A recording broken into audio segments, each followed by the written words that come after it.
Why is Greek mythology considered mythology, but Christianity considered religion?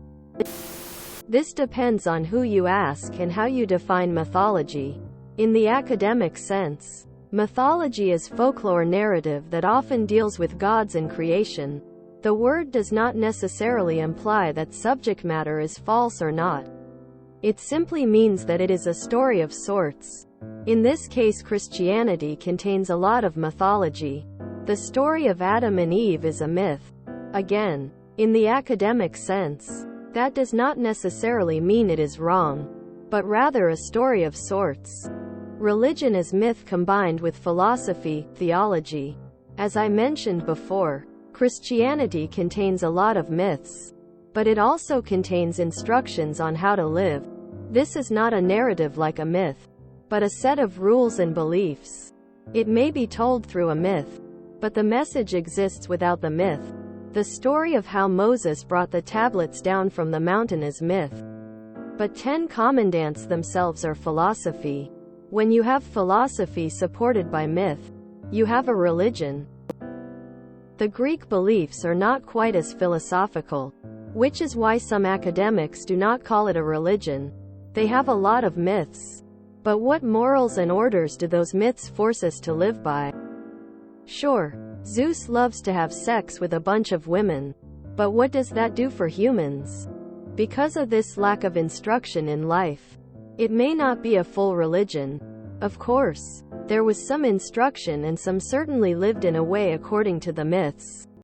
The Eleusinian Mysteries comes to mind, but it does not seem as integral as the philosophy in Christianity. The non-academic use of the word basically means something that is not real. If I said to the common person that Adam and Eve were a myth, they would interpret that as not being real. In that case, the Greek beliefs are called myths mainly because we assume they are wrong, and call Christianity religion because we assume it is right.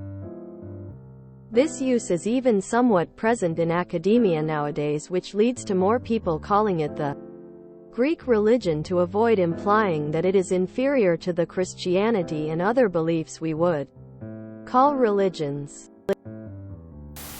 There are Christians who consider much of the Bible as mythology. The presence of clearly fictional characters like centaurs and minotaur make it more obviously fictional. Also, much of the stories we know are attributed as having been authored by Homer, as epic poems and not as religious scripture. In a similar vein, much of what we know of Norse myth originates from Snorri, who was himself a 13th century Christian. Because Greek mythology isn't the name of the Greek religion, it's just the name of the stories. The actual religion is Hellenism, the worship of the Greek gods. There is demon mythology in Christianity. The confusion is that mythology being used to refer to make-believe stories. Now I don't know if anybody still follows Greek old-school religion, but it wasn't as a religion. Just probably not practiced, and therefore it's referred to by some as the fantasy tales of a ancient kingdom. Same with Romans, Mayan, Aztecs, etc. But there's a lore attached to all religions. If Christianity or Hinduism or Buddhism died out, even Catholicism, the future us may refer to it as a mythology because of the fact it's an old belief, shrouded in mysticism that is barely or completely removed in practice at that time. Remember who names these things of the past. Scientists said to believe that Zeus lives on top of the highest mountain when we have aircraft that can fly over it, and Hades is below the core. We have tech that can scan below. It pushes more to a fantasy belief for those who go more based on the can be proven. And since active religions still have people to defend it, it's complex.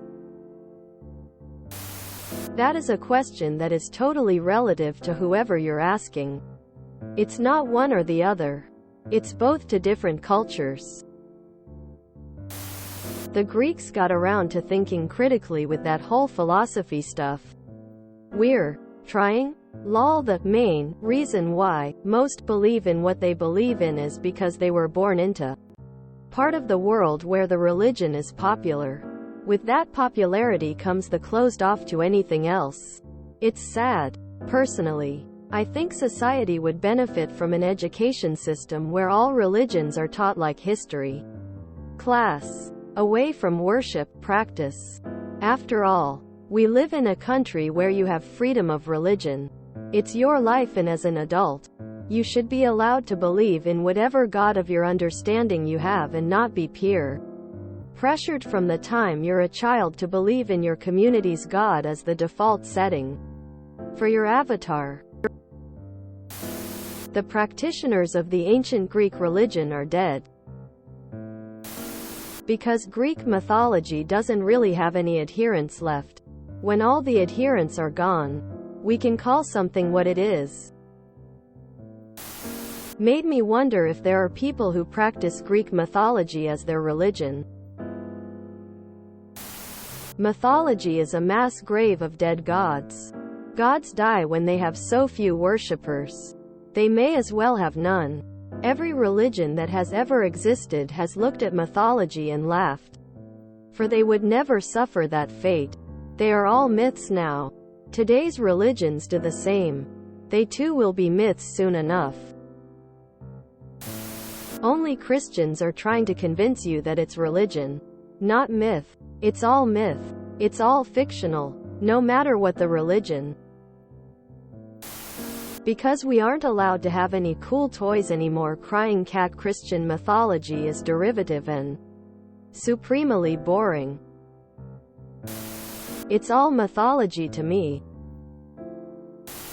Because Christianity has been extremely successful at adapting itself to all kinds of cultures and people. Rich white men in the US are Christians. And poor black women in Latin America are also Christians. Obviously that was a generalization, but you know what I mean.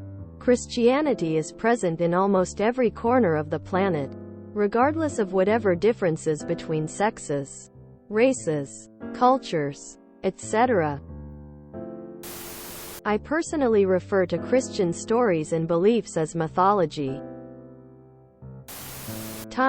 There once was a Greek who asked the same question.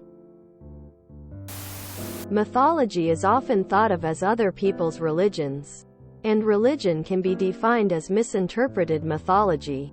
Joseph Campbell. I guess the main difference is that you need someone to still believe in a mythology to make it religion and have some organized structure strong enough to convince government it's a religion, not a sect, and have some practiced rites. A fake. Basically pretty much no one believes in Greek, Roman, Slavic or Nordic gods anymore. Only myths, stories, lore or whatever you want to call that is left. And if there are any rites, it's more of a LARP rather than actual celebration of gods. At the same time, you'd have millions of people who still believe in Christian lore, practicing one of the versions of the rites, and strong organizations including Catholic Church being a last existing absolute monarchy. Some here said that the Bible would contain more philosophy or moral rules than Greek mythology, and that makes it religion. I call it BS, as every mythology, including Christian one, is a set of allegories giving some worldview and the way of life, and back in a time Greek mythology was religion with believers, temples, priests, rites, etc., to the same degree as Christianity is nowadays. There are still thousands of existing religions. It's not only Christianity, Judaism and Islam, some of which from the perspective of the people raised, sort of, with one of the Abrahamic religions would seem as a mythology, or rather set of interesting fairy tales. Shinto, Buddhism, Hinduism, etc. What I'm saying here is that mythology is a lore, and to make religion out of it you'd need someone to believe that lore and practice the rites. It really should be called Christian mythology. I will use that from now on. I consider tales of the Bible as mythology and refer to them as so. If you enjoyed this video, please check out our playlists full of similar content. Epicaricast is like doom scrolling for your ears. Please like, share, and subscribe.